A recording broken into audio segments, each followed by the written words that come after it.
Mas Isso tem a ver com a rede? não Você sei. está com a sua internet, né? Não, tô com a internet, sei lá, eu acho que tá pulando direto. Tá pulando direto, ó, já é a terceira vez que eu entro, então deve estar uma porcaria a transmissão, não posso fazer nada. Tá caindo. Tem a ver com rede. Por isso que eu falei que eu não ia ter compromisso de ter o curso online, porque né, toda hora cai, infelizmente. Então assim, o que é clássico em Marx? É ele pegar esses conceitos, esmiuçar e mostrar como, embora sejam interdependentes, são coisas diferentes. Não é uma demanda que cria uma oferta. É um processo histórico social que, quando cria a mercadoria como mercadoria universal, que é um outro processo. É que é o seguinte, a humanidade nem sempre produziu mercadoria. A humanidade produzia produtos. É que a gente acredita na esparrela do capitalismo. A gente acredita que o índio já era um pequeno comerciante. Você olha, Hollywood é isso. Em Roma, os caras já eram pequenos comerciantes. Na Grécia, já eram pequenos comerciantes.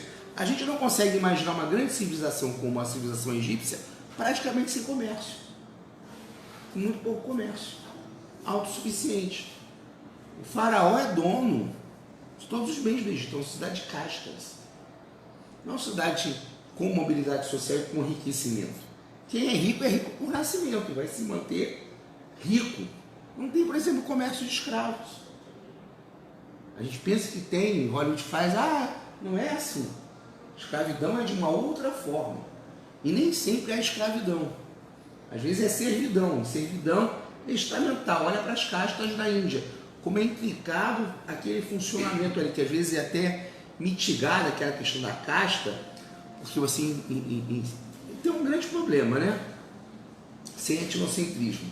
Eu li um artigo muito bom, não lembro de uma autora brasileira, metendo o pau no tal do orientalismo. Por quê? O orientalismo acabou embotando a nossa visão sobre algumas coisas que são extremamente reacionárias.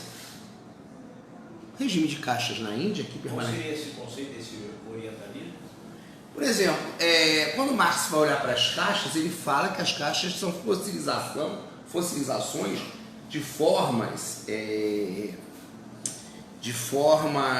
sociais, de modos de produção já ultrapassados. E o Marx, ele tem um texto, o Marx era liberal, a favor do livre-cambismo. Pô, você é maluco, você? O Marx era comunista. Como é que ele era liberal? Ele era liberal.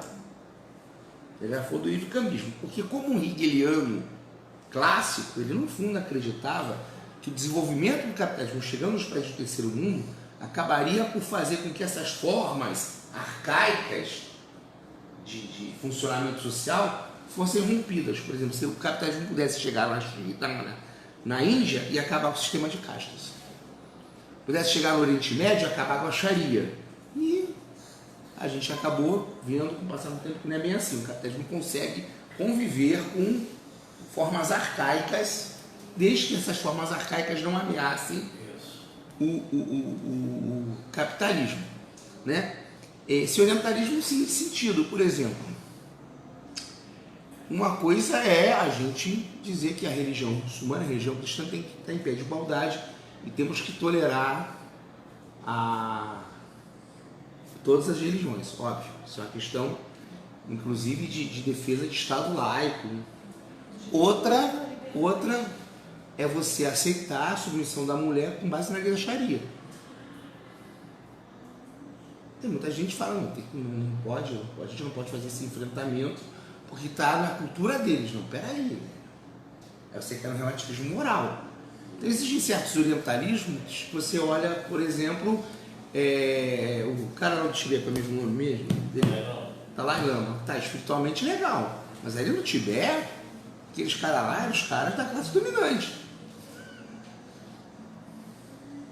Aqui a liderança não era só liderança espiritual, era uma monarquia.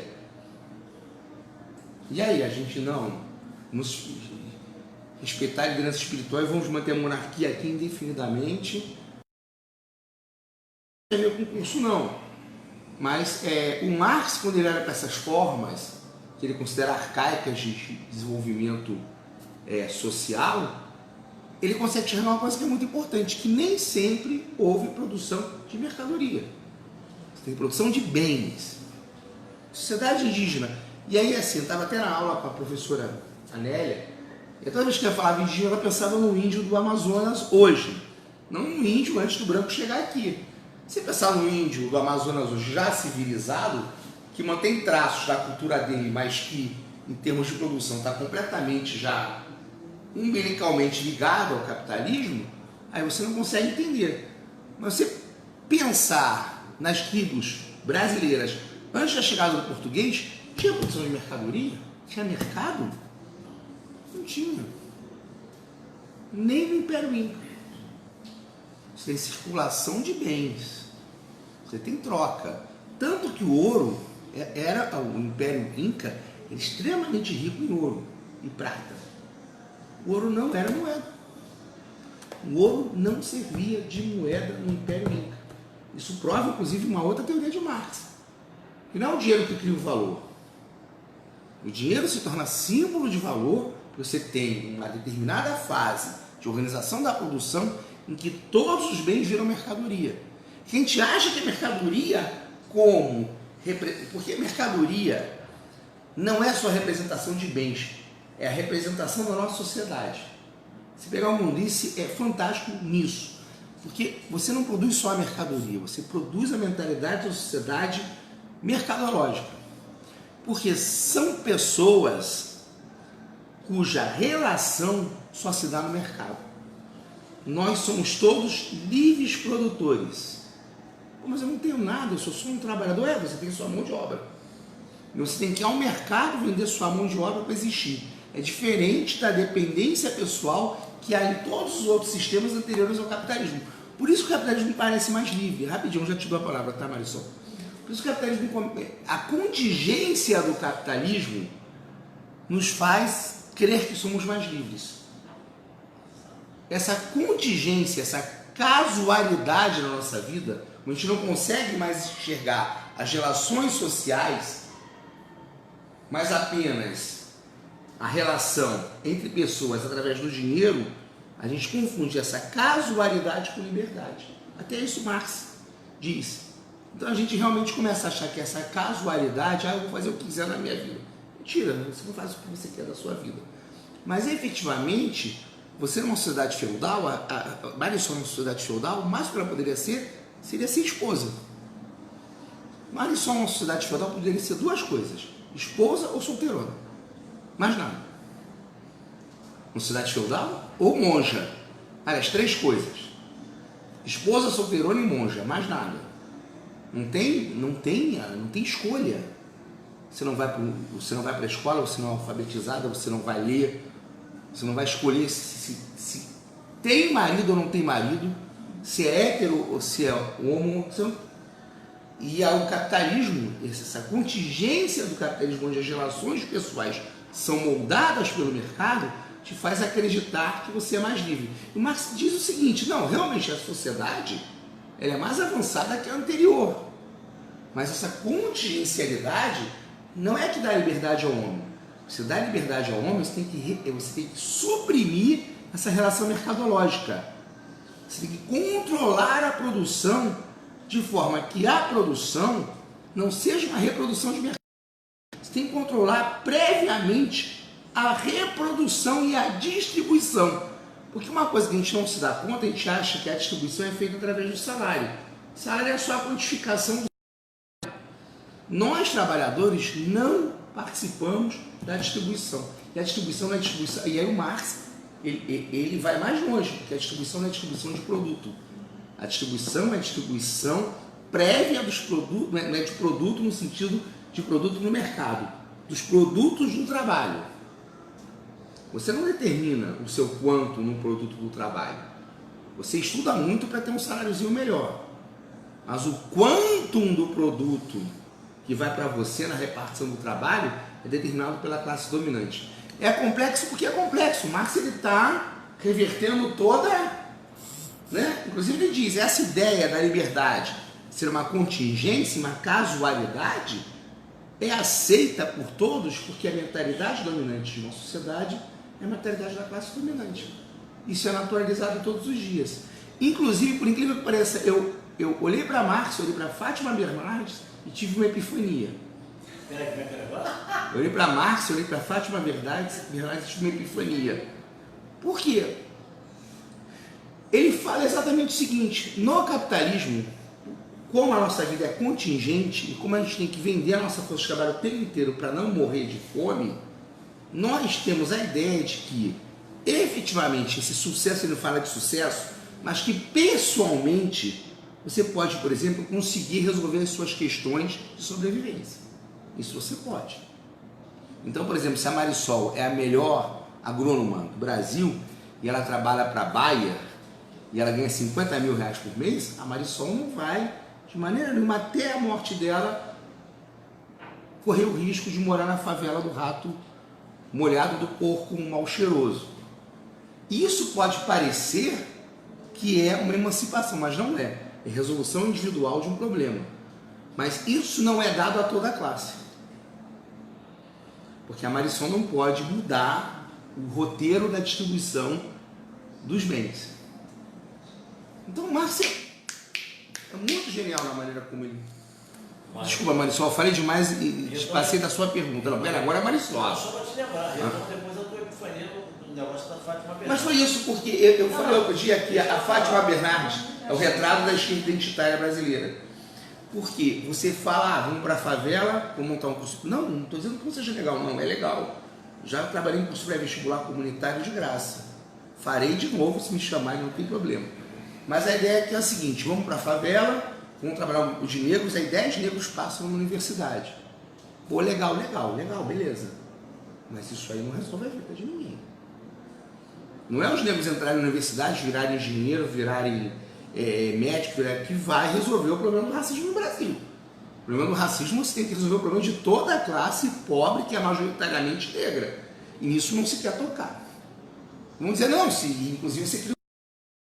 Não, veja bem, ele através da música, ele através da arte, ele através da educação conseguiu vencer. É sempre o indivíduo, nunca a classe. Então nunca é uma questão emancipatória.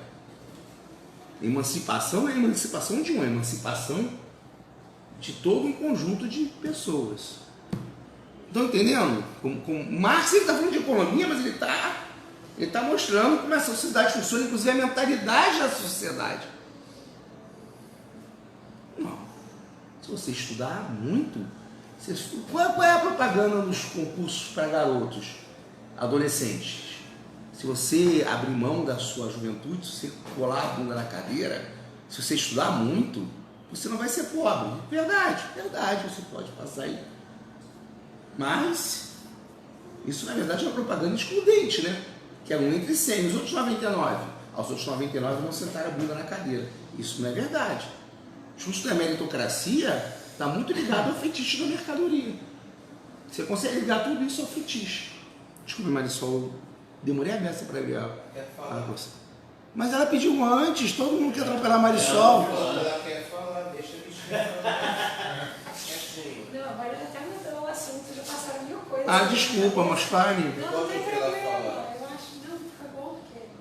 Ela fala bem. Não, é que eu lembrei, na verdade, de um trabalho, mais na área de antropologia. Não sei se você conhece um autor, Polanyi. Conheço, mas não trabalho, não tenho trabalhado com ele. Tem até lá. Eu conheço muito ele, mas na verdade ele era referência. Porque ele fala justamente essa questão do mercado, assim, que na verdade algum tipo de troca, vamos dizer, existia, mas não era, o mercado não era central. E aí, num determinado momento, o mercado ele ultrapassa as relações sociais. Isso é massa. É um trabalho até que usou o Polanyi como referência de antropologia em comunidades de pescadores no litoral brasileiro. E esse processo aconteceu com o Marx, a divisão sexual, e ela na verdade trabalhava muito a questão de gênero também, né? E a divisão sexual no trabalho. Que é a primeira divisão do trabalho, a divisão sexual. E a rede, as as redes de relacionamento social, elas existiam e eram voltadas por homens e mulheres, né? Então as mulheres faziam artesanato, ajudavam no conceito de rede, tinha uma série de atividades, eram as responsáveis pela agricultura. Até naquela hora que você falou, só um parênteses, quando você falou assim, no feudalismo a mulher só podia escolher ser isso ou aquilo. Aí eu pensei... No feudalismo. No feudalismo. Mas mesmo no feudalismo, elas também tinham suas atividades. As mulheres eram agricultoras, elas sempre foram. Não, sim, mas não podia ser além disso. A divisão sexual, a divisão... divisão... Não era uma escolha, mas existia. Não era uma escolha. Não era uma escolha. Inclusive o Marx usa a palavra natural. Quando ele fala de divisão natural do trabalho, não é um elogio. Essa divisão é natural. E que acabou que, apesar disso, elas sempre foram invisibilizadas como agricultores. As mulheres tiveram que lutar para ser. Não, mas quando eu falei de ser ou mãe, falta aí, você é agricultora e vai ser agricultora se deixar, né? E vai trabalhar na agricultura naquilo que é considerado trabalho de mulher. Fazer parte daquilo, né? Fazer parte. Cultivar, costurar, afiar, sim. A divisão. Então, assim, a primeira coisa é a economia clássica, ela vai confundir mercadoria e bem. Então, na nossa cabeça, tudo que sempre existiu foi mercadoria, mas não era. Uma sociedade autossuficiente não produz mercadoria, produz bens. A mercadoria é no limite do sistema, não é o sistema. É o excedente do excedente.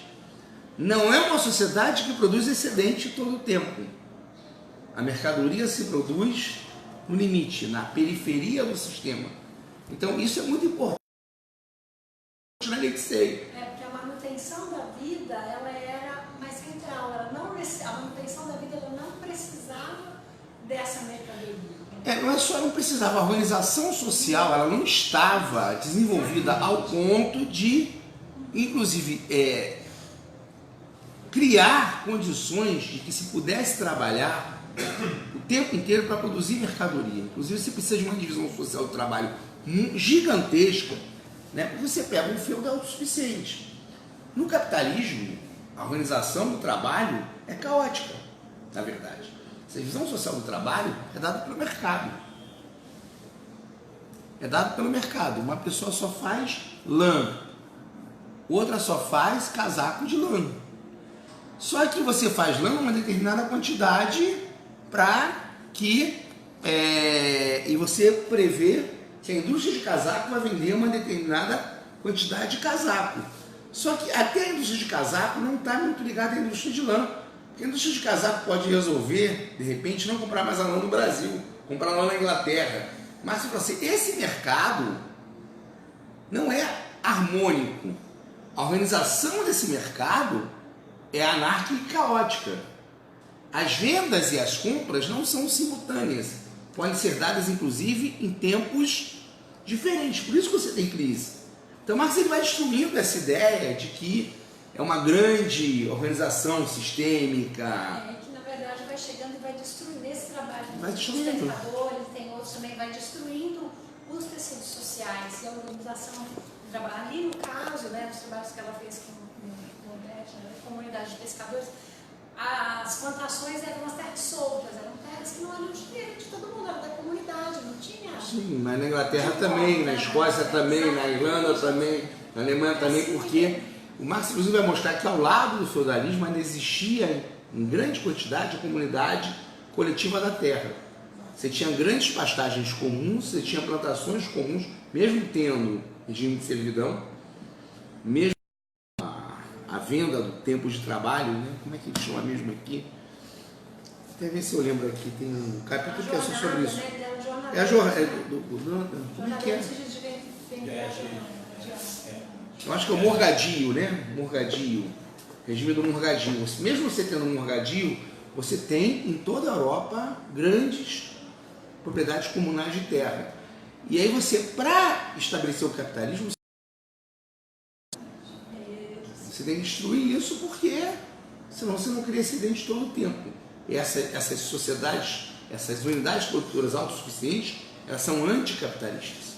Não por uma questão de consciência, não por isso, mas é porque efetivamente não conseguem funcionar. A divisão social do trabalho no capitalismo é uma divisão social do trabalho em que não só dentro da indústria você particulariza uma atividade única, você cria uma indústria que só faz uma determinada coisa. Por exemplo, fábricas de automóveis no Brasil. O Brasil é o único país capitalista plenamente desenvolvido. O Brasil não é um país subdesenvolvido. Isso é muito importante. O Brasil é um país capitalista plenamente desenvolvido e dependente. Isso é uma outra questão. As cadeias produtivas no Brasil são completamente desenvolvidas. O Brasil tem problema de esforço tecnológico. A gente não tem um controle total tecnológico de muitas indústrias. O controle tecnológico está fora do Brasil, mas a indústria funciona completamente aqui, né? E eu estava falando sobre Dependência. Hã? Dependência. O Brasil é dependente externamente, mas essa divisão social do trabalho que tem dentro da fábrica, tem dentro do capitalismo, tem dentro das nações. Mas você vai dizer que essa relação vai existir inclusive entre as nações. Então você vai ter uma fábrica, por exemplo, as fábricas brasileiras de automóveis. O Brasil é o único país plenamente desenvolvido do capitalismo que não tem indústria de automóvel. Nas grandes brigas com a Petrobras é porque é a única cadeia produtiva em que o Brasil tem controle total. Faz o know-how dentro do país, né? Tinha Embraer, mas o nosso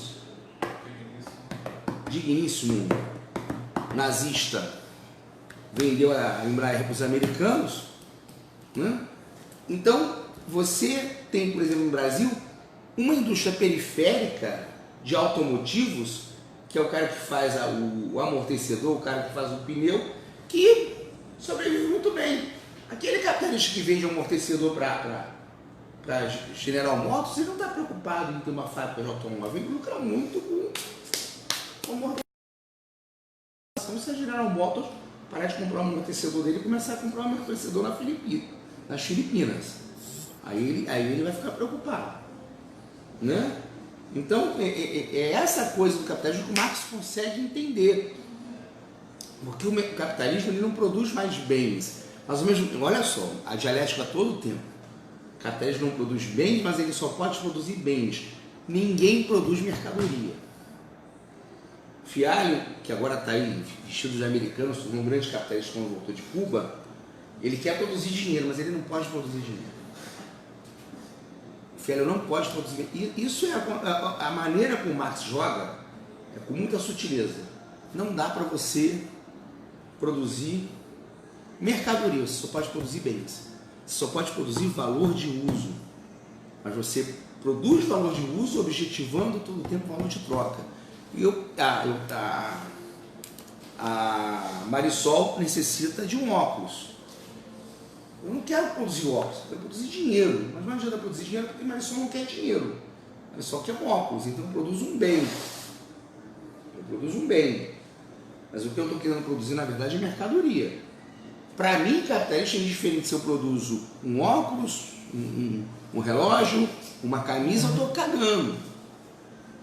Eu produzo um óculos porque eu me especializei na divisão social do trabalho em produzir óculos e preciso vender 5 mil óculos por ano. 5 mil não, 100 mil óculos por ano, senão eu estou ferrado. Inclusive, minha produção tem muito pouco a ver com a necessidade real da sociedade. Eu tenho que produzir, inclusive, essa necessidade, criar uma necessidade que não existe, para que a Marisol não tenha só um óculos. Porque, imagina se eu tenho um óculos, se eu assim todo dia com esse óculos, tem um óculos que não combina com a sua blusa, tem um óculos que não combina com o seu vestido, tem óculos para de dia, tem óculos para de noite, tem óculos para metade do dia. Eu tenho que criar óculos com design especial, quadrado ou redondo, de acordo com o seu rosto, né? De acordo com a moda. Então, um design que dá status, né? Que dá status, né? Eu tenho que produzir. As coisas totalmente criadas. Eu tenho que produzir. Na verdade, eu produzo um bem. Esse bem, eu tenho que produzir também a necessidade desse bem. Eu não posso produzir uma mercadoria, embora, no fundo, eu queira produzir mercadoria. Mas eu só produzo mercadoria quando ela vai para o mercado e aquele valor é objetivado em preço, é comprado. Então é uma contradição permanente do capitalismo. Não há uma harmonia na produção. Por isso que o Marx fala em controlar a produção. E o Marx não está falando, porque o que o Proudhon fala? O grande problema do capitalismo é que o salário não é pago pelo valor do trabalho. Então, se eu sou dono de uma fábrica, todos vocês são meus operários, para acabar com a exploração, basta que vocês ganhem pelo valor do trabalho de vocês. Mas qual é o valor do trabalho? Mas o valor do trabalho não existe. O valor do trabalho é objetivado no mercado. Existe o valor do salário, que é o valor da força do trabalho, que é o mínimo necessário e indispensável para sobreviver. O que o Proudhon quer fazer é um milagre, igualar esse trabalho de maneira que não haja exploração. Mas isso dentro do capitalismo, mantendo o operário como operário, o capitalista como capitalista, é impossível. Porque você tem toda uma expropriação dos meios. Exatamente. Por que as terras se deixaram? Sim. Se eu sou dono dos meios de produção, as águas começam a ser. se eu sou dono dos meios de produção e eu não sou expropriado, não é através de um cupom que vai igualar o salário de todo mundo que eu vou acabar com a exploração. Mas se falar, isso é só utopia.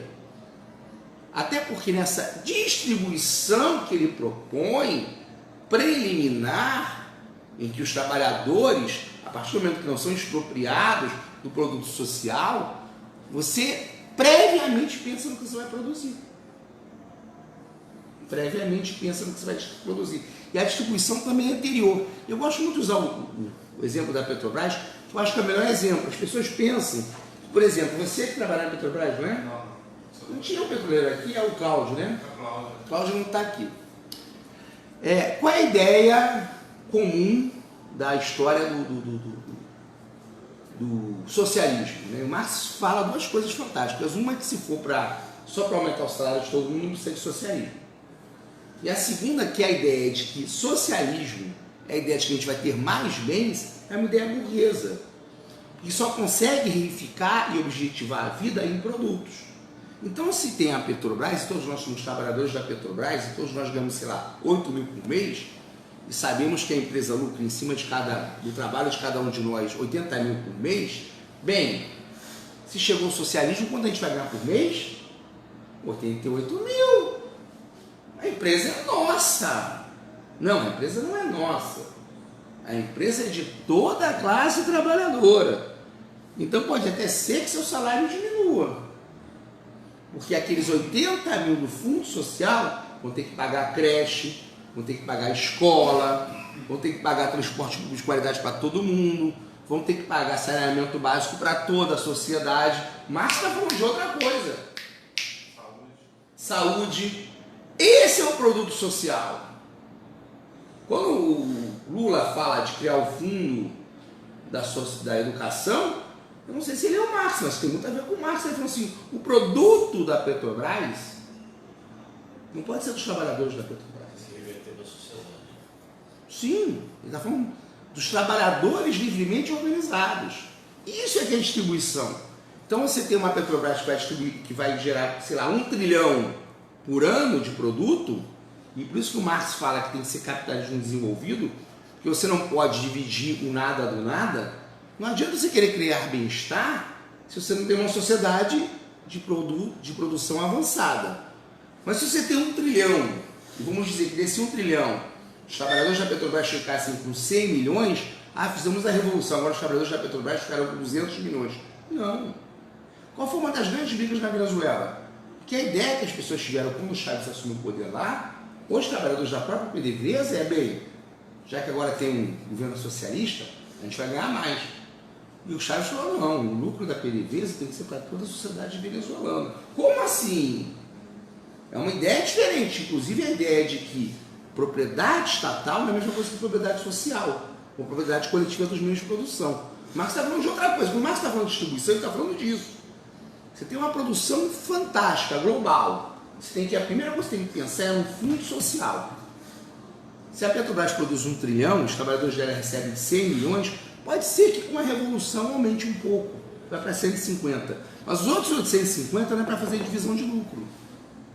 para fazer escolas de qualidade, é para limpar a Baía de Guanabara, é para limpar os rios, para fazer uma agricultura que não envenene as pessoas, é para pegar essa produção livremente organizada de todo o povo e repensar a produção.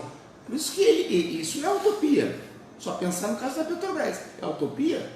Em vez de pegar 850 milhões e jogar para os dividendos dos sócios proprietários, jogar para um fundo social, eu só vi a lei de partilha. Por que eles querem acabar com a lei de partilha? Que em vez de ir para a Bolsa de Valores dos Estados Unidos, a lei de partilha, uma grande parte vai para o próprio país e tem como objetivo a saúde e a educação. Isso é socialismo mesmo. Isso pode ser colocado em Marx. Não sei se quem fez isso para o Lula, o economista que fez isso, se inspirou em Marx, mas pode jogar em Marx isso. Isso é distribuição. Porque a distribuição para a gente é só a distribuição do mercado varejista. Ah, distribuição é o mercado. Não, ele não está falando de mercado.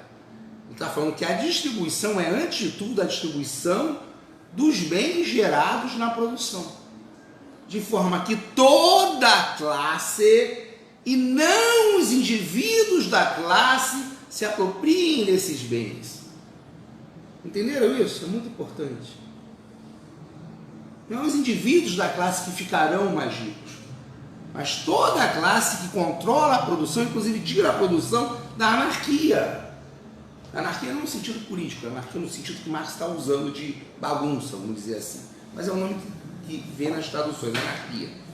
Então você pode, inclusive, não produzir tanto petróleo. Por que eu vou produzir tanto petróleo? Por que eu vou queimar tanto petróleo? Você tem que produzir muito petróleo, queimar muito petróleo para que haja o lucro do petróleo. Você tem o custo do meio ambiente, né? O custo da camada de ozônio. Então vamos pensar aqui como é que a gente faz isso de maneira que não vai destruir o planeta. Embora Marx não coloque isso, mas você pode adaptar nesse sentido, né? Então é bem interessante, porque o Marx é o cara que está dizendo que o problema da distribuição não é como os economistas clássicos pensaram. O problema da distribuição é, antes de tudo, entre a classe que produz e a classe que se apropria da produção. Porque ele é dono dos meios de produção. Então não há uma igualdade. É por isso que eu não posso criar um bônus salário para igualar os salários. Porque não há uma igualdade entre mim, que sou um capitalista, e a Marisol, que é minha trabalhadora. Não há uma relação de igualdade. Eu sou dono dos meios de produção, a repartição que eu faço prévia a isso. Você fica com o salário, todo o resto é meu. Entendeu? Então Marx, ele é fantástico nessa percepção. E é, na verdade, fruto de uma destruição das teias comunidades primitivas. Das teias sociais, porque você pega as sociedades, o Polanyi trabalha um pouco com as sociedades tribais, como elas se organizavam, e os líderes eram quem era capaz de melhor distribuir. Só tem uma coisa no Marx, o Marx fala que essa distribuição é necessária, historicamente necessária, porque não adianta você voltar para trás a roda da história. Você tem que recuperar isso, a supra-assunção, de uma maneira mais elevada. Exatamente, porque na verdade veio... senão você volta... Por exemplo, no caso lá dos pescadores, né? Senão você volta para a sociedade patriarcal. Relações, sim, mas assim, você não está falando de voltar para... Não, mas você... Está falando da entrada... Não, sim, mas... Expropriando. Mas olha só... E aí quebrando as mas só o que ele Marx está dizendo é o seguinte, que isso tem um lado moralmente falando indesejável, mas ao mesmo tempo ele destrói essas velhas cadeias de produção, essas velhas relações sociais que também são extremamente conservadoras, que vão reproduzir uma sociedade eternamente daquela forma. Você não tem progresso, inclusive, nas relações humanas. Qual a possibilidade que você tem, por exemplo, dessas mulheres que vivem nessas comunidades se emanciparem como mulheres? O que o Marx está propondo não é voltar e falar, chorar as panelas. Eu também não estou propondo isso, não, e nem eles estavam propondo. A gente estava falando da questão das relações sociais, das teias sociais. Mas o Marx também está falando o seguinte, que é importante quebrar também. Porque se você for olhar, a gente vai cair no idílio de achar que essas relações são maravilhosas. Vou dar um exemplo. Não estou falando isso, eu estou falando da questão de colocar o mercado acima das relações sociais. Sim, mas é o seguinte, o mercado... Sim, mas o mercado vai ter que destruir mesmo. vai ter que destruir. Então, Senão você nunca vai sair disso. Senão... O que acontece lá no caso desse trabalho nas comunidades de pescadores, na questão de gênero, tanto tem o trabalho da complementaridade e a dependência. Existia uma divisão social do trabalho, mas a visão era muito mais de complementaridade do que depois que criou uma série de... porque as mulheres perderam as suas terras, o seu espaço de trabalho, começaram a ter que ocupar determinadas atividades que antes elas não faziam, que eram fora da sua comunidade, eram super exploradas, aí chega a prostituição, chega um monte de coisa muito séria e que, na verdade, elas acabam sofrendo mais violência doméstica, acabam sofrendo com a chegada do capitalismo. Tá, mas olha só. Então, assim... a possibilidade de emancipação da mulher fora da sociedade matriarcal inicial só se dá depois do capitalismo. Depois dele chegar. Depois dele. A partir do momento que a mulher passa a ser dona do seu próprio corpo, no mercado de trabalho. De um lado, essas são as grandes contradições. O Marx trabalha com as grandes contradições. De um lado, você sofre opressão. De um lado, você tem que se virar, porque você virou um capital. Se você não tiver empregada, você está destinada à fome. Né? Você realmente tem uma dissolução desses laços, é verdade, mas pela primeira vez você efetivamente pode pensar em se emancipar ou emancipar todas as mulheres. A gente pode ver que todos os processos de emancipação femininos nascem contra o capitalismo, mas nascem dentro do capitalismo.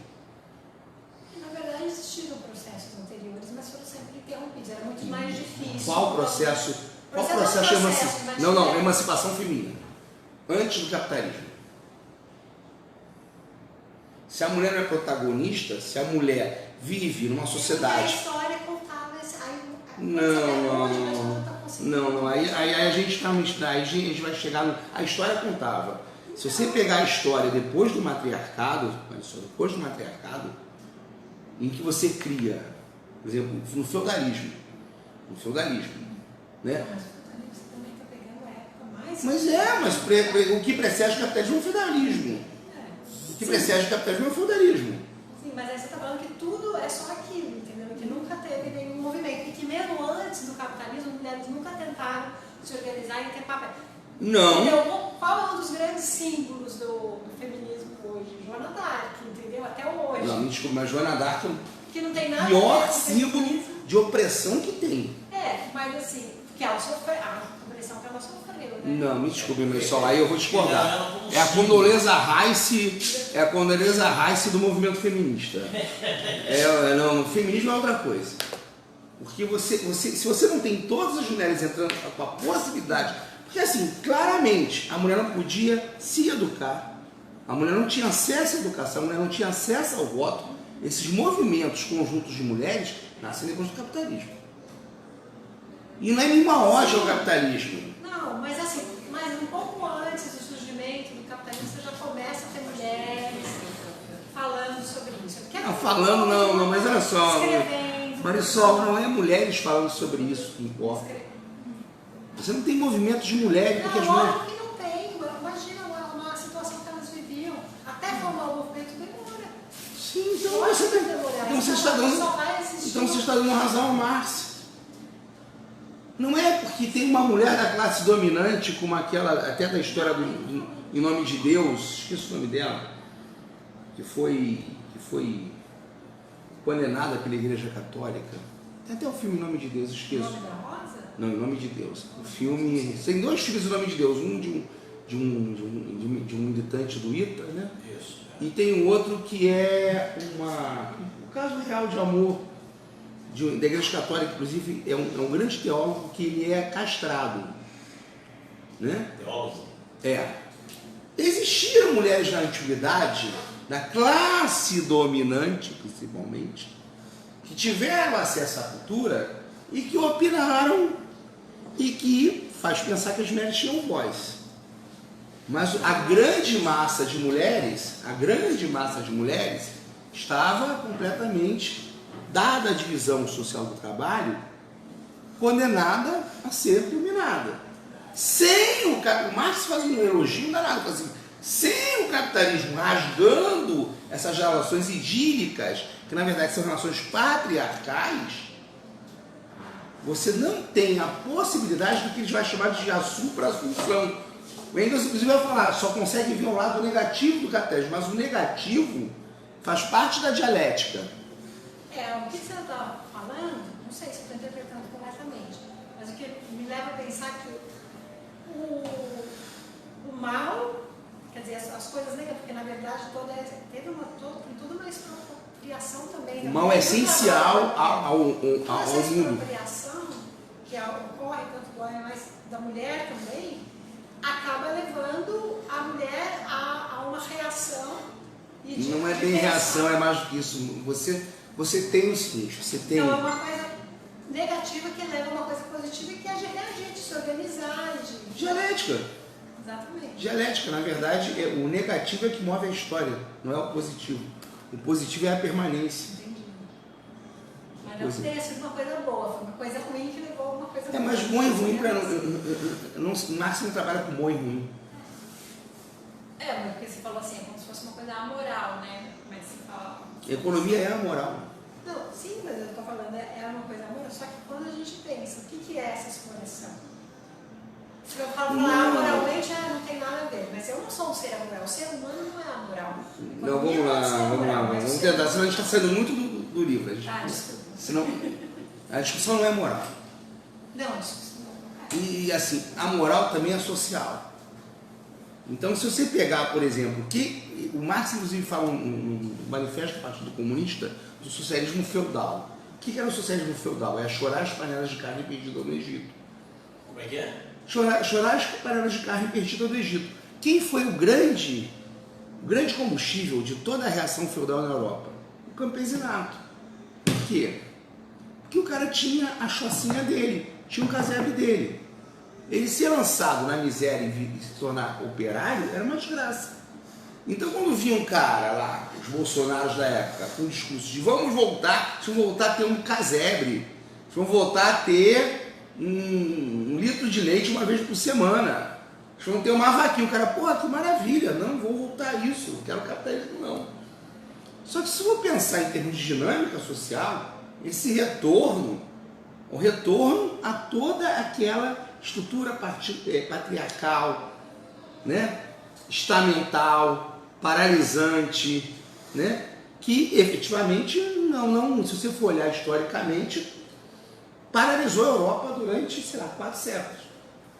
E o Marx está olhando para a classe operária, quer dizer, esses caras aqui, que não estão nessa vibe do quero uma casinha, ter uma casinha branca com varanda, um quintal, uma janela para ver o sol nascer, são esses que podem mover a história, são esses o elemento negativo. Na verdade, o elemento negativo, o Marx não é negativo. A história é a negação. Né? A história é a negação. O processo é uma negação permanente. Então, Marx está olhando para isso e está falando assim, bem, é com esses que eu vou. É com esses. Esse pessoal que está querendo manter essas relações idílicas, patriarcais, olha uma sociedade interiorana, como ela é conservadora. Como ela é conservadora. Mas vamos pensar nas questões morais. Mas o que é essa moral? Que moral é essa? Né? Marx ele quer, por exemplo, acabar, ou propõe acabar, com a dicotomia entre cidade e campo. Ele olha para o campo e vê no campo a permanência e a permanência de uma estabilidade que é a negação de qualquer progresso. Hoje o pessoal fala que é um urbano, né? Não tem mais essa diferença rural e urbano. O que o Marx está propondo, mas não é o que acontece de fato. Você tem uma grande concentração urbana, você tem o campo da maneira como é. O que ele propõe é reorganizar isso, a supra-assunção, no outro patamar. Não é pegar essa classe operária que se libertou e fazer com que ela volte a morar numa casinha branca e cujo sonho dele é plantar um pezinho de tomate. Ele está pensando, assim, a emancipação de toda a humanidade, dessa maldição do trabalho. Como ele está falando de distribuição, mas está falando em mudar inclusive, a essência da distribuição. Você tinha uma sociedade, antes do capitalismo, que só produzia bens. Mercadoria era a exceção. A mercadoria nasce na periferia do sistema. Né? Mesmo em Roma, a sociedade mercantil de Roma nasce já na decadência de Roma. O Roma, quando cai, tem um homem livre para cada 20 escravos. É uma sociedade que produz, né, opulência, mas produz uma servidão extrema. E efetivamente não consegue se reproduzir como minimamente. E acaba com isso sendo destruída, se autodestruindo, não só por forças externas, mas por forças internas também. Mas quer dizer o seguinte, ele não quer a possibilidade de repartição que ele propõe, não é para retornar e falar o seguinte, não, agora, fialho, você vai ter mais que o salário mínimo, você vai ter 2 salários mínimos, não precisa mais se preocupar com a sua existência, volte para casa e fique assistindo Rede Globo. Não é isso. Ele fala assim, bem, se nós estamos libertos, o Marx é o primeiro cara a propor, eu não conheço nenhum outro que tenha proposto antes dele. Todos que propuseram foram posteriores. Libertar o homem do trabalho. Temos que ter uma sociedade que se emancipe de tal maneira que o fiário que trabalhava 10 horas por dia vai trabalhar 4. E como é uma sociedade que não se baseia na produção de mercadorias, mas produz bens de maneira que todos tenham prosperidade, o que eu faço com as outras 8 horas que eu estou acordado? Ou, se você dorme 8 horas, com as outras são 16 mais 8, né? Trabalha 4, sobram 12 horas. O que você faz com essas outras 12 horas de trabalho? A gente está tão estranhado, a gente está tão fetichizado, a gente está tão reificado na sociedade do valor, que a gente não consegue nos imaginar numa sociedade que a gente tenha 12 horas por dia para fazer o que bem entender. Mas volta ao conceito que você começou e também transmitiu com relação a essa proposta do Marx, com relação a essa questão do urbano e do rural. Não, é acabar com a dicotomia entre o urbano e o rural. Sim, se você pensa, novamente, ele não chega a pormenores, mas ele fala que a divisão social do trabalho cria o homem urbano e o homem rural. E cria de uma forma que eles são quase que antagônicos, que são duas pessoas em oposição. Você cria a exclusão rural e você cria uma extrema concentração urbana. Você pode, por exemplo, pensar, né, se você controla a distribuição, que cidades com 7 milhões de habitantes são cidades incontroláveis. Você pode começar a repartir a população no espaço de maneira mais equitativa, mais inteligente, mas isso é uma coisa para pensar numa sociedade muito do futuro. Não está voltando ao capital, a gente está saindo muito do capital, mas ele está criticando essas divisões, ele fala que essas divisões são expressões do capitalismo. São expressões do capitalismo, né? Porque você precisa da grande concentração do capital na indústria e no campo. E a concentração do capital no campo são as grandes propriedades de terra, mesmo na Europa. Mesmo com reforma agrária, mesmo na Europa. Você tem que ter a grande indústria na terra. Você tem que ter, por exemplo, você não tem um cerceamento, nem tem a produção de lã em grande quantidade, sem grandes extensões de terras apropriadas pela classe dominante, pela burguesia inglesa, que isso é essencial à Revolução Industrial Inglesa, né? Você entra com as máquinas e está diminuindo cada vez mais o número de pessoas que você precisa no campo. Por exemplo, vamos lá, a utilização do trabalho é o próprio trabalho. Produção, distribuição, troca e consumo. Marx vai dizer que a produção já pressupõe tudo isso. Você não produz só produtos, você produz a estrutura transforma esse produto num bem, numa mercadoria. Produção já é consumo, né? Eu falei da distribuição. A grande questão é que a gente já está tão introjetado pelo capitalismo que a gente só pensa em distribuição como distribuição de bens no comércio, atacado e varejista. A gente nunca pressupõe a distribuição da distribuição de bens entre expropriados e expropriadores. Essa questão preliminar do capital. Preliminar. Se tocar nessa questão, não dá para reorganizar a sociedade, né? Ele aqui nesses capítulos ele vai falar de work e labor, são coisas diferentes. O trabalho é a condição necessária de vida imposta pela natureza ao homem, a gente não pode fugir disso. Mas se não está falando de abolir este tipo de trabalho, também ele vai dizer que o trabalho nunca é puramente físico.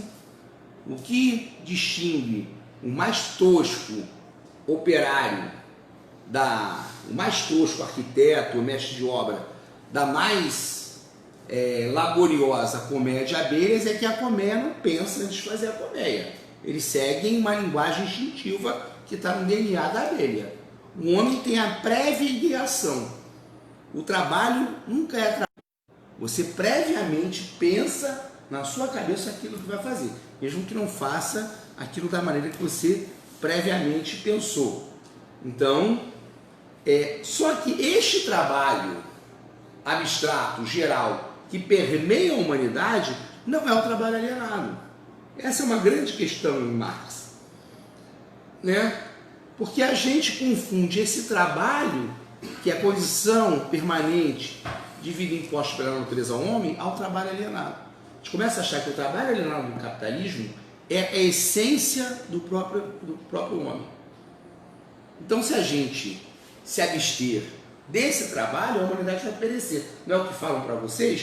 Que se acabar o empresário, se acabar o capitalismo, se acabar o liberalismo, a humanidade vai perecer na preguiça? Se acabar o lucro, a humanidade vai perecer na preguiça? Isso é uma crença que tem que ser reproduzida. O capitalismo não produz só produtos, ele produz a crença nele mesmo. O capitalismo é uma grande religião. A grande religião da humanidade não é a religião cristã, é até que mais condiz com o capitalismo. Não é religião muçulmana, não é religião budista. A grande religião da humanidade é o capitalismo. Você precisa acreditar nisso. Ele só é reproduzível todos os dias porque você acredita nisso. Você acredita que ele é uma segunda pele sua. Não pode ter esse trabalho que eu não vou produzir mercadoria. Como assim? Eu vou trabalhar e não vou produzir mercadoria. Mas, na verdade, 9/10 na história da humanidade foi trabalhando sem produzir mercadoria. Trabalhar para produzir mercadoria é 1/10 ou menos da história da humanidade. Então, Marx está desmitificando um monte de coisa. Ele fala, chegamos a uma sociedade que produz mercadoria a todo tempo.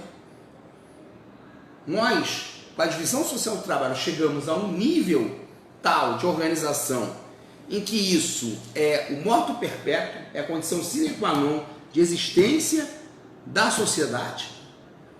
E dada ao grau de produtividade que o capitalismo impôs à sociedade, de passar por uma outra fase. Porque antes nós não tínhamos. Na estrutura arcaica da pesca no litoral brasileiro, se eles forem viver só de pesca, não dá para pensar em emancipar aquelas pessoas de um trabalho duro e pesado. Que a gente pense em indústria de pesca, que será que tenha revezamento e até que trabalhe de maneira melhor os recursos naturais do oceano, não dá para pensar nisso. Mas se você pensa que você tem atingir um grau de produtividade muito louco, muito intenso, que hoje o Fialho, se trabalha numa plataforma de petróleo e produz 20 vezes mais do que há 50 anos atrás, que a humanidade não necessariamente necessita de 20 vezes mais petróleo, a gente, controlando a distribuição dos produtos desse trabalho, a gente pode emancipar o homem desse tipo de trabalho, que é o trabalho alienado. Pode parecer confusa a linguagem, você tem que ler o Capital, mas é isso. É isso. Eu não posso emancipar do trabalho, eu não posso abrir mão do petróleo. Mas qual a quantidade de petróleo necessária para manter o progresso da humanidade sem envenenar o meio ambiente, por exemplo? Os nossos queridos camaradas chineses estão com problemas muito sérios na China com o meio ambiente. Não precisa ser pró-Estados Unidos para dizer isso. Né? Senão a gente vai cair nessa maluquice. Está chegando a 200 quilômetros do litoral do Rio já. O petróleo lá. Não, mas eu estou falando, por exemplo, da poluição na China. Os nossos queridos camaradas chineses. A gente não pode cair e essa é uma das discussões, inclusive, do socialismo. Produzir o que para quê? Qual o objetivo da produção? Temos que aumentar a produção? Sim. Temos que tirar o homem. Sim. Como? De que maneira? Para quê? O Marx coloca essas questões, não, e lógico que não tinha preocupação com ecologia naquela época, mas ele coloca essas questões lá no Capital. Se a classe trabalhadora tomou os meios de produção, não é só produzir. Produzir o quê, para quem, em que quantidade? Que você pode produzir a emancipação de toda a humanidade sobre o trabalho.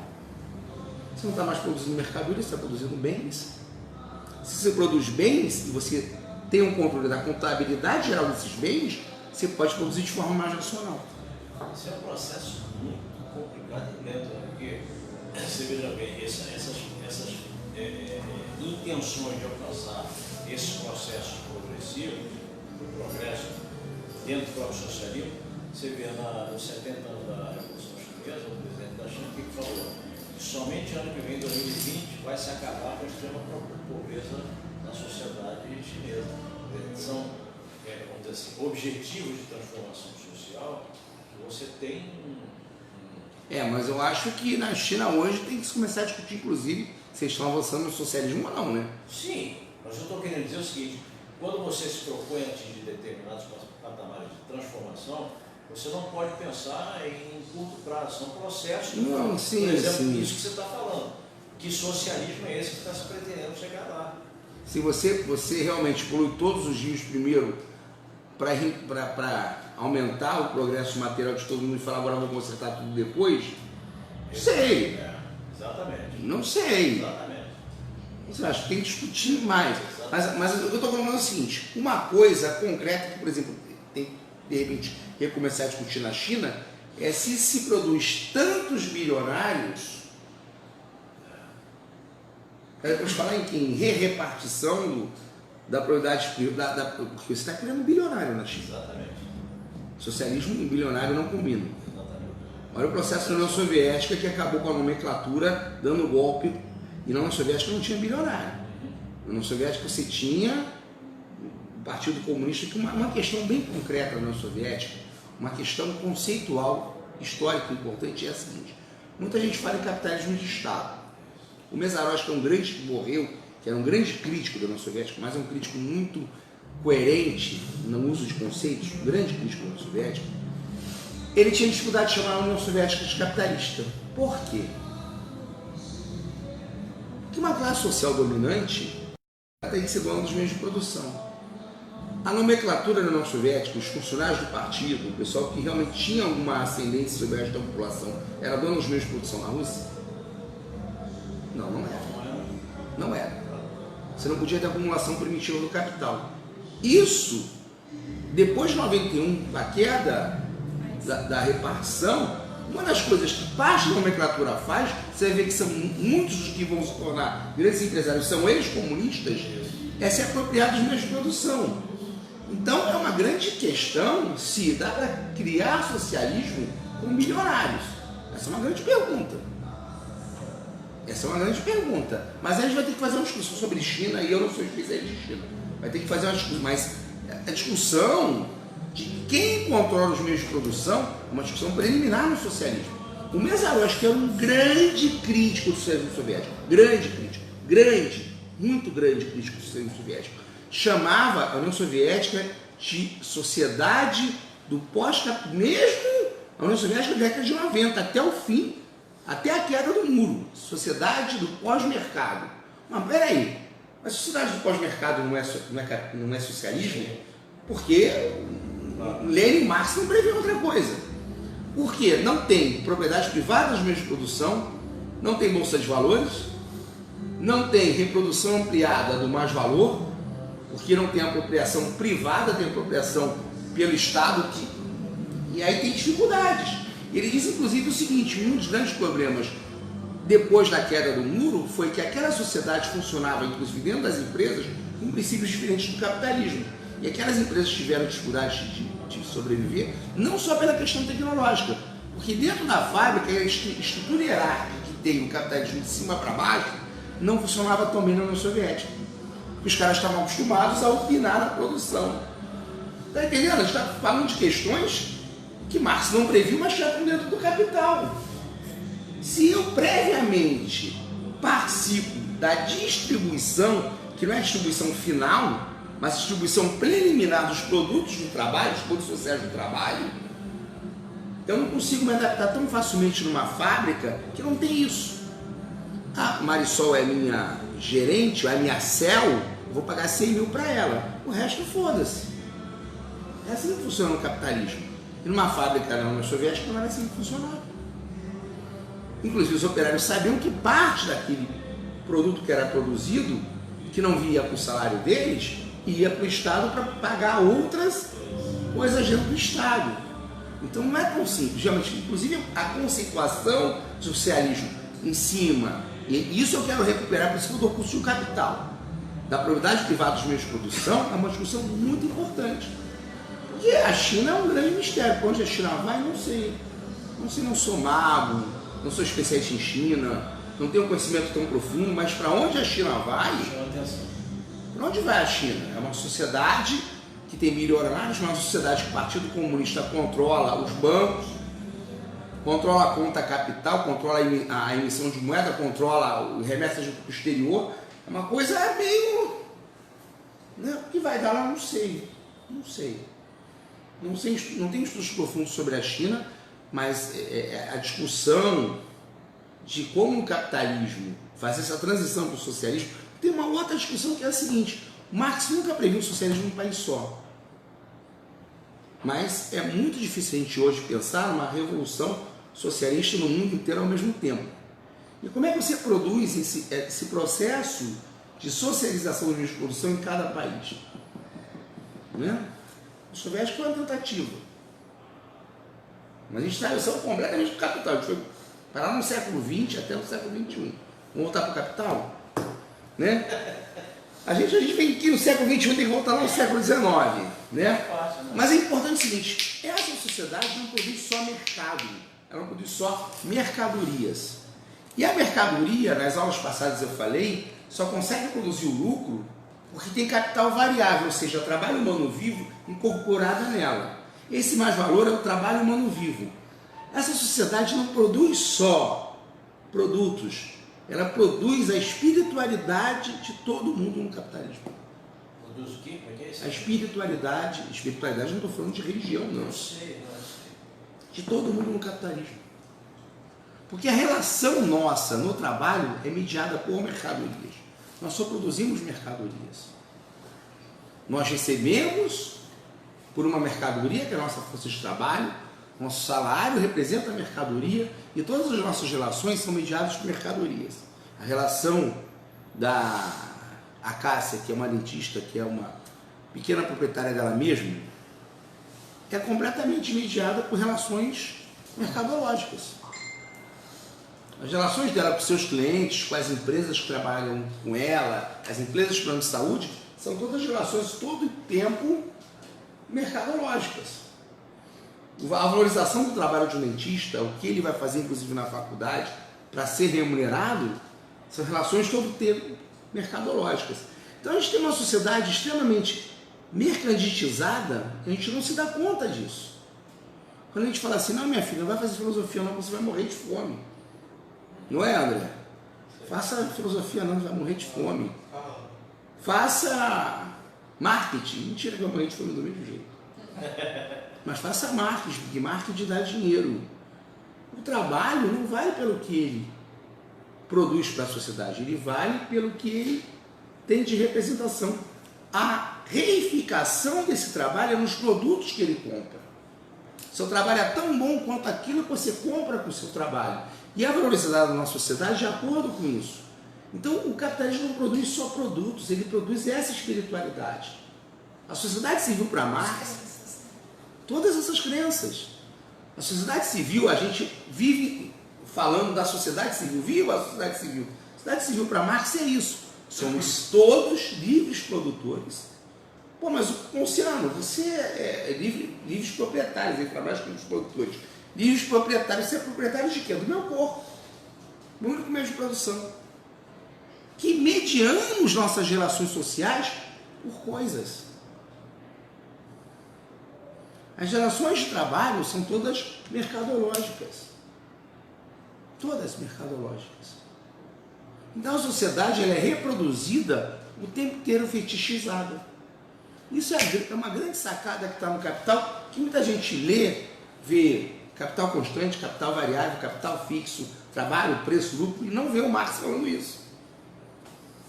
Por isso que a gente não consegue ver saída. Porque a gente está tão estranhado nisso, tão entranhado nisso. Nosso ser em si do homem é tão esse que a gente já naturalizou. Não há alternativa fora desse circuito. E a cultura é produzida para pensar desta maneira. A própria ideia de economia clássica, uma das grandes questões do Capital, é que é o livro que vai bater de frente com a economia clássica. Ele vai dizer, a economia clássica, até certo ponto, é um conto de fadas. Ela quer dizer que a humanidade nasceu capitalista, que a gênese da humanidade é capitalista e que eternamente seremos capitalistas. O universo é capitalista, o Big Bang é capitalista, todas as galáxias são capitalistas e o capitalismo é a única possibilidade do homem. Fora do capitalismo, você é um homem das cavernas. Então, o Marx ele vai desmitificando essa ideia. Na verdade, o capitalismo é uma pequena fração da história da humanidade. E a gente pode sim pensar uma humanidade de uma outra forma. Ainda que este exercício, como você falou, você está correto, é por especulação. O que você vai ser da China daqui a 50 anos? Por especulação. Como vai ser o socialismo no futuro? Marx não está trabalhando com especulação, ele está dizendo o seguinte: esse movimento do capitalismo, que horas são para não passar? São 5 para as 8, 3 para as 8. Tá, então dá tempo. Essa sociedade, qual é a grande contradição do capitalismo para Marx? Aqui, produção, distribuição, ontologia do ser social, objetos de trabalho pré-existentes. Estamos indo. Consumo individual, né? Como eu falei para vocês, o único tipo de produto capaz de produzir valoração e mais valor é o trabalho humano, né? Por que o Marx não é um utópico? Ele está dizendo que essa sociedade do mais valor, ela não produz só mercadorias e produz a nossa mentalidade de pequenos proprietários. Por que um pobre que bota um casco de Uber atrás das costas, a gente fica com raiva dele? A gente tem que entender o processo. Por que ele se vê como um pequeno capitalista? Porque a sociedade toda o trata como um produto. A gente acha uma desonra uma pessoa pedir dinheiro na rua. E a gente acha um honroso trabalhar vendendo bugiganga. Nós estamos doentes. Tanto uma coisa como outra não faz o mínimo sentido. As pessoas vão vender bugiganga porque eles têm que comer. A gente fala que esse é mais digno. A gente cria uma ideia de que temos que trabalhar todo o tempo. Só pelo trabalho. Estou vendendo, como é que é mesmo aquela porcaria? Canela de velho. Não, você está ganhando o seu pão com o suor do seu rosto. Então você está o tempo inteiro reproduzindo a coisa do trabalho compulsivo. Então você está dizendo amém para o valor dessa sociedade. Na verdade, você está reproduzindo todo o tempo o ser em si dessa sociedade, que ela tem que produzir mercadoria. Se eu estou vendendo uma mercadoria, eu entro no processo de circulação, de reprodução ampliada do mais valor. Então eu não estou atrapalhando a reprodução da máquina. No momento que eu estou pedindo dinheiro a quem está fazendo essa reprodução, eu estou atrapalhando. Mas na verdade, nenhuma coisa nem outra faz o mínimo sentido. Faz sentido que você tem que comer. Mas se for parar para pensar mesmo, e qual o sentido disso? Será que a pessoa não vai ter que sobreviver de alguma forma? Mas, se parar para pensar em termos de pensamento estruturado do sistema, faz o mínimo sentido. Por isso que sociedades mais avançadas, mesmo dentro do capitalismo, já começam a pensar em não trabalho. Na Dinamarca, na Noruega, a gente não quer trabalhar. Você paga para não trabalhar. Hã? Decrescimento. Sim. Não. Eu vou pagar você para não trabalhar. Ué, tá louco? Não. Você vai ter que ficar o dia inteiro, 10 horas no trem vendendo canela de velho? Que sentido tem isso? Mas se você não fizer isso, você não vai comer. Mas por que você tem que fazer isso? Que sociedade é essa? Sociedade que já ficou louca. Temos que trabalhar o tempo inteiro. Quem faz reforma na Previdência e tira o direito dos velhos? Por que o velho não pode trabalhar? Por que não pode montar a barraquinha de bala dele e trabalhar até meia-noite? Vai ficar em casa sem fazer nada? No fundo é isso. É um demérito. E quando, antes de, alguns meses, né, antes de sair a questão da reforma da Previdência, quando eles estavam tentando convencer todo mundo, fazer a lavagem cerebral, que era uma coisa boa, aí aparecia lá os velhos produzindo programas matinais, aí as pessoas idosas trabalhando, fazendo isso, fazendo aquilo. Não, mas se fosse a realidade, pessoas da maioria da população... Porque o descanso é um mal. Olha só, uma coisa, quando eu falo que Foucault é marxista, e várias vezes as pessoas não entendem, quando Foucault fala que o gozo é não produtivo, tirando a indústria pornográfica, ele está sendo marxista. Está fora da mentalidade do capitalismo. Quando ele fala que a loucura não é produtiva. O ócio também não é produtivo. Não estou definindo o ócio produtivo. O ócio não é produtivo. Como assim? Eu vou liberar mais só os 55 anos? Nossa! Está jovem. Jovem. A expectativa de vida é de 73. Vou deixar ela ficar livre do trabalho de 18 anos. Como assim? A Marisol é só uma ferramenta. No fundo é essa a mentalidade. Então vamos aumentar, mesmo aumentando a produtividade, mesmo o desemprego aumentando, na verdade você deveria dilatar o prazo para as pessoas entrarem no mercado e não estender muito o prazo para elas saírem, para que você possa ter essas pessoas, inclusive, com qualidade de vida como pessoas. Melhor qualificação. Mas você só pode pensar realmente ou numa sociedade socialista ou em vez de socialização. Se você pensar nos países nórdicos, são países capitalistas, com vários processos, mesmo dentro do capitalismo, que são processos pró-socialistas. De distribuição, né? E redistribuição de renda e de pensamento, no fundo, socialista. Não estou dizendo que é socialismo marxista, Sim, mas é ideia de socialismo. Do que foi expropriado, né? Sim. Tanto é que lá você tem o exercício do fundo social, né? Se você pensar numa sociedade que a pessoa pode ter a opção de não trabalhar, é assustador, porque isso é Marx. Por que você tem que trabalhar se você não está fazendo absolutamente nada? Mas na verdade tem algumas coisas que as pessoas se sentem. Eu acho que tem dois lados, né? Porque não necessariamente o trabalho tem que ser para gerar dinheiro. Mas a atividade em si ela é importante. Mas o Marx está falando que a gente só chama de trabalho aquilo que gera dinheiro. Dançar é ótimo e não precisa ser trabalho. Se eu não preciso de toda a sociedade no tal do mercado de trabalho e tem uma sociedade que está condenada a ficar fora dele, aí eu condeno essa parte da sociedade à fome. Então você vai ter que vender bala. Mas é isso mais ou menos que está acontecendo no mundo, né? Porque Não, no mundo, eu dei exemplo, olha só, mas como eu estou dando exemplo, como são valores que a gente introjeta sem nem pensar. Não acontece no mundo que ainda mantém, até certo ponto, o estado de bem-estar social. Sim. Uma grande questão dos países nórdicos tem gente que não trabalha há 3, 4 anos e que não quer voltar a trabalhar e que não vê sentido mais em trabalhar. A gente nunca parou... O que ela está fazendo? Está vivendo de auxílio social.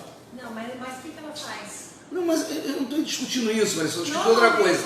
Olha só. Você vai ver esses jovens, eles não estão parando, ou eles estão fazendo arte, ou eles estão fazendo Não sei, mas trabalhos aqui... sociais. Tá, mas olha só, Marisa, o trabalho remunerado não está. Mas não é um trabalho remunerado. Então, não estão fazendo trabalho. Pode não estar fazendo nada. Uma grande discussão nesses países mas olha só, me escuta, Marisol. Uma grande discussão é a gente que não está fazendo nada. Uma grande discussão em muitos países é a gente que não está fazendo nada. E eles começam a discutir o direito de não fazer nada. Porque se eu não tenho um lugar para botar essa pessoa numa estrutura produtiva, aí eu falo como no Brasil, você não trabalha, você vai morrer de fome. Aí depois eu coloco o cara na cadeia porque ele teve que roubar. Aí eu falo, não, agora você vai ter que trabalhar na cadeia. Eu estou dizendo o seguinte, a gente só consegue se ver como ser humano, no fundo, como ferramenta. Falta aquela história do Chaplin. O Chaplin não foi expulso dos Estados Unidos à toa. Pode até não ser comunista, mas aqui os dois filmes dele, tanto o Grande Ditador quanto Porque a gente já está Tem poder. viciado, a maioria está viciada tipo de trabalho, que é esse trabalho, que é, isso Mas você você- falou, a definição de trabalho tem que produzir alguma coisa. E não tem uma visão de trabalho de uma forma mais... Tá, então, pegando o conceito do próprio Marx, ele fala de labor e work. Labor e work, trabalho necessário para manutenção da sociedade e trabalho alienado. Mas ele diz também do direito de não trabalhar, mesmo que o trabalho seja social e repartido por todos. O que aquilo que o Chaplin fala, não sois homem, não sois máquinas, homens é o que sois, o Marx não está dizendo, mas está falando isso, ele está dizendo assim, Paulo, o que a gente chama de trabalho é e aí, você está sendo marxista, o que pode ser chamado de trabalho é uma parcela muito maior. Só que o Marx, ao mesmo tempo, fala em emancipação do trabalho porque ele está trabalhando com os dois conceitos. A questão é, a gente é tão doente com isso que a gente valoriza o cara que fica o dia inteiro, e não estou falando com preconceito elitista, não é uma análise marxista, que a gente louva o cara que fica 12 horas por dia no trem virando carreira de velho. E que você parar para pensar, em termos de sobrevivência física faz sentido, mas em termos sociais, uma sociedade minimamente organizada não faz nenhum sentido. Só que a gente parar para pensar muito, então vamos criar um fundo social para que as pessoas que não estão no mercado possam ver sem trabalhar. Que isso que é absurdo. Quer dizer que com o meu trabalho eu vou sustentar um monte de vagabundo? Você deve lembrar nos anos 90, quando as pessoas era muito comum você ver pessoas se orgulhando e falando que era workaholic. Depois começaram a ter um monte de doença, né? E hoje não é tão comum se orgulhar disso. Mas que nem tem como se você ser workaholic, mas só não tem trabalho. A sociedade, mas é que também mudou. A sociedade doente de trabalho da década de 90 é quase que impossível, porque são poucas pessoas doentes de trabalho, são só os céus. Não tem trabalho para todo mundo. O Marx conseguia prever isso com 150 anos de antecedência. E que não tem solução dentro do capitalismo. Marx previu duas coisas. Que isso ia levar a uma crise sem saída do capitalismo. E que essa crise não tem solução dentro do capitalismo. Porque como a repartição e a distribuição está na mão de uma minoria de 0,5% que domina 90% dos meios de produção, dentro do capitalismo você não tem como sair. Você efetivamente pode pensar em sair disso com alternativa ao capitalismo. Então o Capital, e o Capital não é um livro utópico. O Marx não fala, vamos chegar, embora ele fale não no Capital, em outras, que necessariamente chegaremos ao socialismo, ele fala o seguinte, o capitalismo, processo, eu estou traduzindo usando o nome processo civilizatório, ele não usou o nome processo civilizatório, mas é isso. O processo civilizatório do capitalismo vai chegar ao fim. Vai chegar ao fim. Vai chegar um determinado, aí ele fala, um determinado momento em que a evolução das forças produtivas dentro do próprio capitalismo será aprisionado pelas contradições do sistema. Ou seja, você criou forças produtivas tão poderosas que você necessariamente deveria trabalhar menos para que todos pudessem participar do produto do trabalho. Só que isso é contra a lei da reprodução ampliada de mais-valia. Então, dentro do capitalismo não tem saída. Como você sai disso? É uma outra discussão, que não está nem no capital. Os comunistas vão dizer que é através da revolução, os socialdemocratas vão dar outras saídas, mas basicamente essa crise de sobretrabalho que ele previu, de expropriação acentuada da mão de obra que ele previu e de o trabalho morto sobrepujar o trabalho vivo, ou seja, o que é o trabalho morto? A tecnologia se inserir tanto e mais nos produtos como o percentual maior de valor, diminuindo o capital variável e diminuindo a mais-valia, diminuindo o lucro. Se você tem nesse celular 90% do preço, tecnologia e 10% do preço, capital variável, você tem que produzir muito celular para produzir lucro. Mas o problema é o seguinte, produzir muito celular para produzir lucro. Diminuir minha mais-valia absoluta, mas aumentei a minha mais-valia relativa. A gente vai estudar isso depois. Mas quem compra isso? Se eu sobrepujei dentro do valor orgânico do capital, o trabalho é morto com relação ao trabalho vivo. Se você tinha uma composição 50-50, Eu tinha aí um espaço para trabalhar dentro da sociedade de contradições. Que eu empregava muita mão de obra, explorava muito, mas ao mesmo tempo aquilo voltava.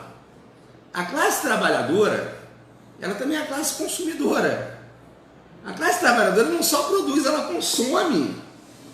Então, quando o capitalismo deixa de produzir o seu maior produto, que é a classe consumidora, ele entra numa crise que não tem fim. Isso Marx previu de maneira genial. O capitalismo não produz só produtos, ele produz a classe consumidora desses produtos. Quando eu emprego mais tecnologia, eu acelero, porque qual é a diferença entre mais-valia absoluta e mais-valia relativa? Como é que você aumenta a mais-valia absoluta?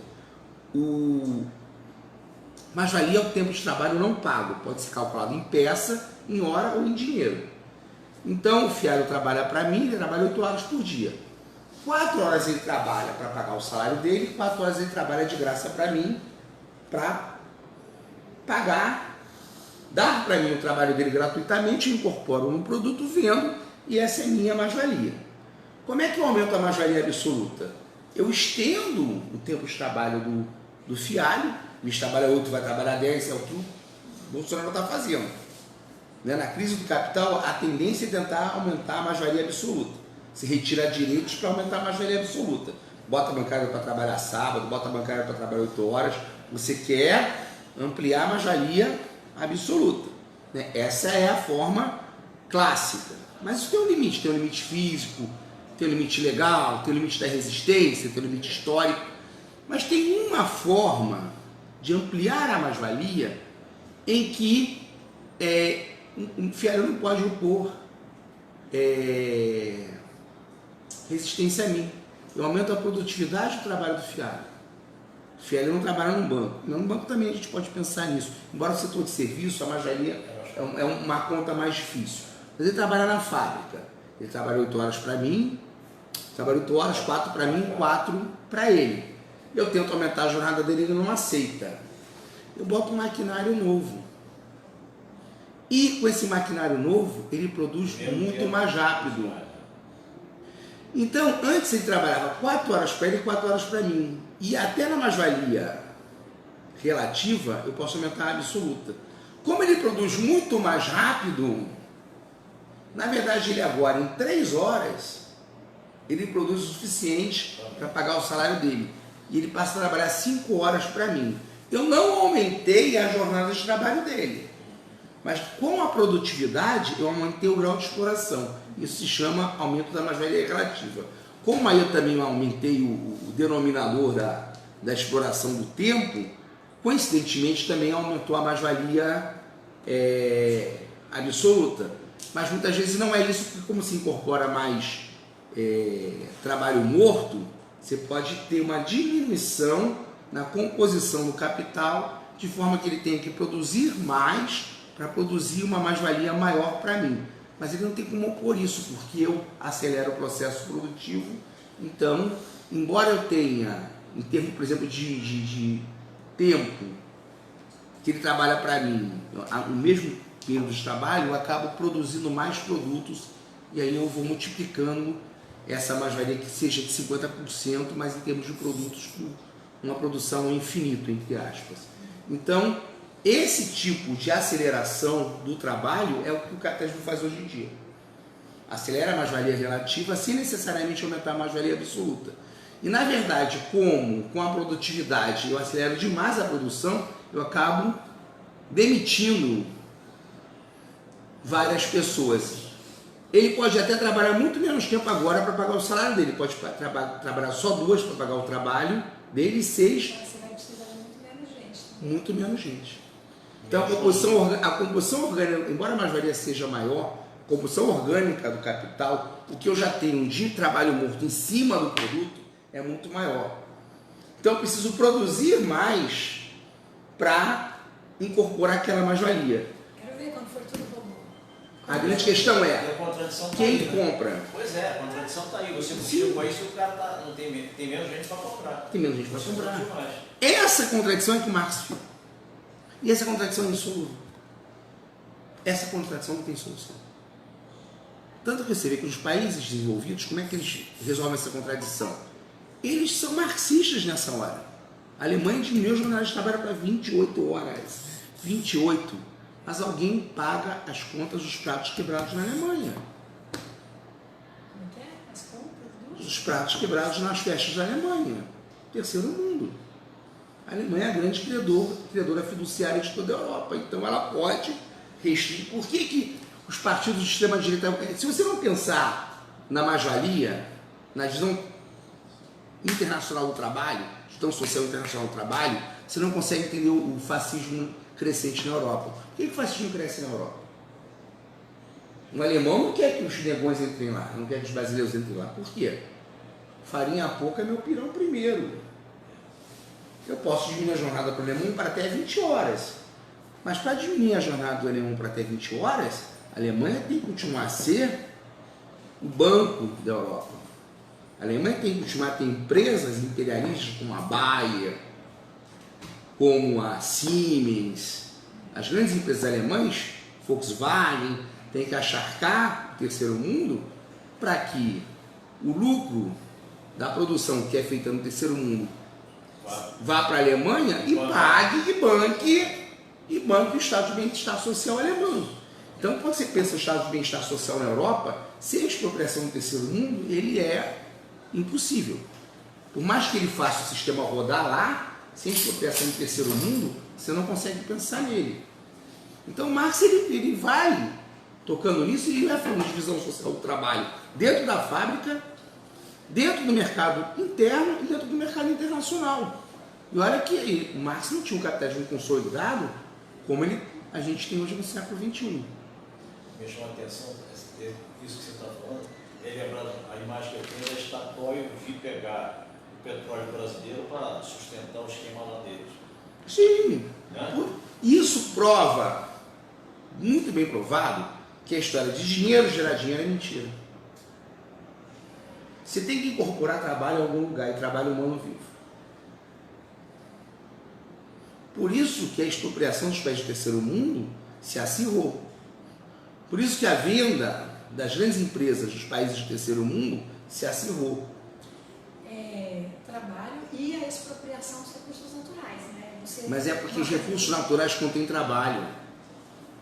Sim, não, mas antes de ter o trabalho, você tem o recurso do acesso. Mas o recurso natural só é apropriável se for um produto que vai incorporar termos de trabalho. Mas tem a questão do acesso, eu estou falando do acesso, que é outra questão. Uma questão é do trabalho.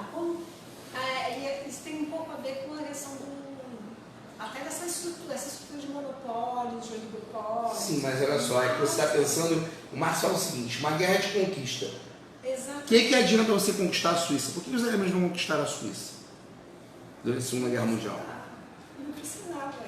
Não precisava, nem podia. Então conquistar a Suíça para quê? O que era, por mais que os alemães falassem, tivesse aquela história do judeu, como é que é mesmo, aquele mito do judeu, não é o judeu errante, é o judeu, o protocolo dos sábios de Sião, tivesse toda aquela perseguição nas famílias de banqueiros judeus, mas na verdade a relação dos alemães com os banqueiros judeus era ótima.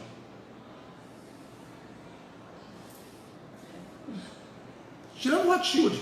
Sim! Você acha que o dinheiro da Alemanha é para onde? O dinheiro do nazismo. Não só dos judeus, todas as banqueiros de todas as nacionalidades. Por que a Alemanha não invadiu a Suíça? Acabava com a guerra.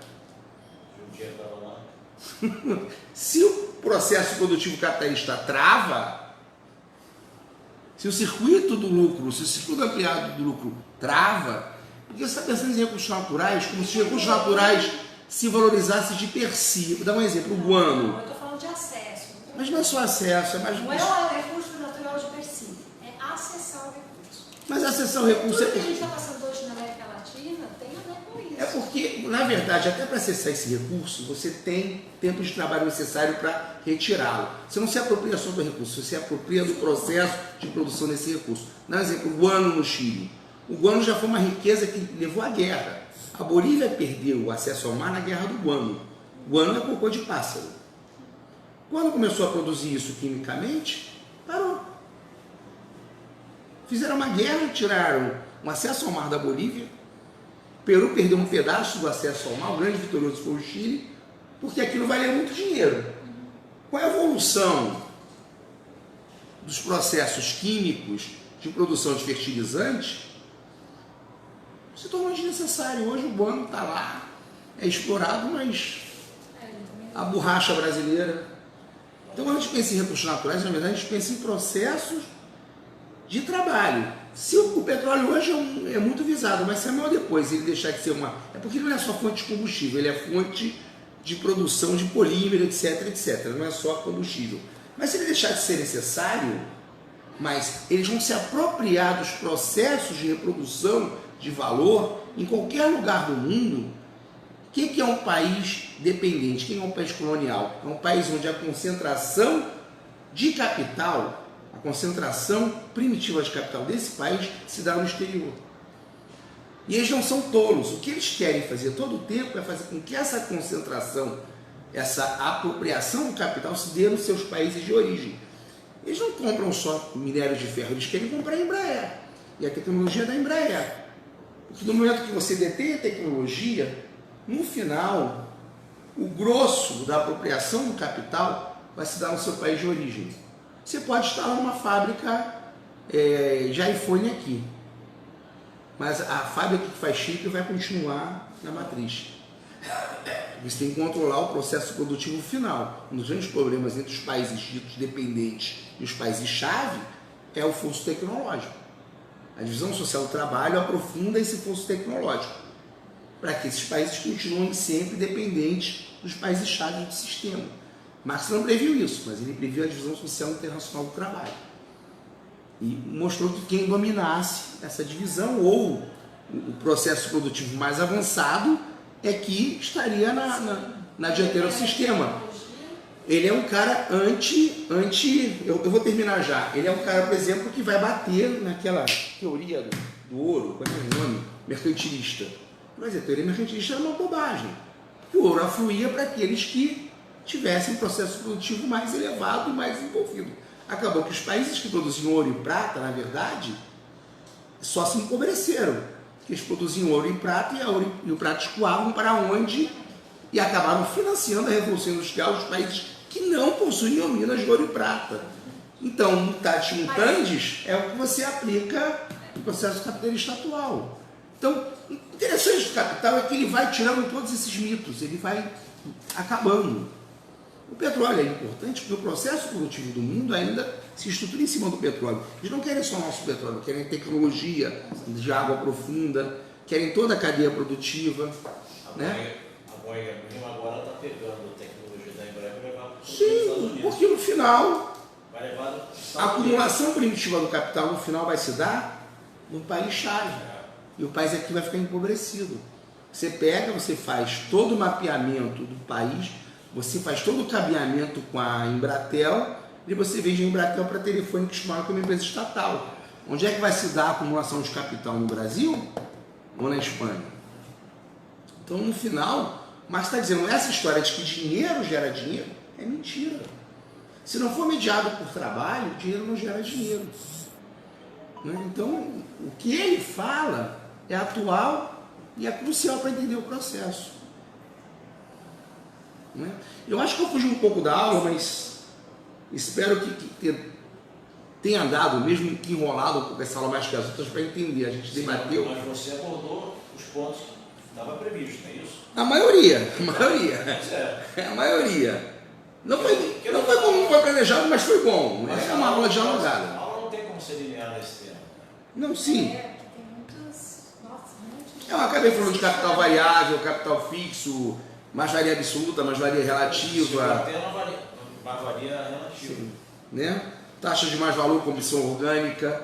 Lógico que eu não consegui deslindar, talvez da maneira como eu quisesse, mas como é um curso de leitura, é importante que vocês leiam. Lembrando que a gente, em tese, chegamos ao capítulo 9. Isso. Em tese, estamos no capítulo 9. Então é importante que vocês, leiam para a gente chegar ao capítulo 9. Eu não tenho nenhuma pretensão. De ler o Capital? Não, porra, deixa pra baixo. Você me assustou agora. Não. Estou aqui, mas não quero ler esse livro. Não. Estou lendo 50 Tons de Cinza, está Não. muito mais interessante. Não, o que eu estou querendo dizer é o seguinte: eu não tenho tem nenhuma pretensão de dominar esse conhecimento só ao longo do curso. Não, Mas sim, eu estou sim. refazendo esse curso. Sim. Porque eu não pude terminar. Se tiver o terceiro, eu vou fazer, pô. Não, faz isso não. Claro que sim, pô. Não. Vai ter que me aguentar, meu. Igual o Zagallo. Terminamos por aqui. Tu vai ter que me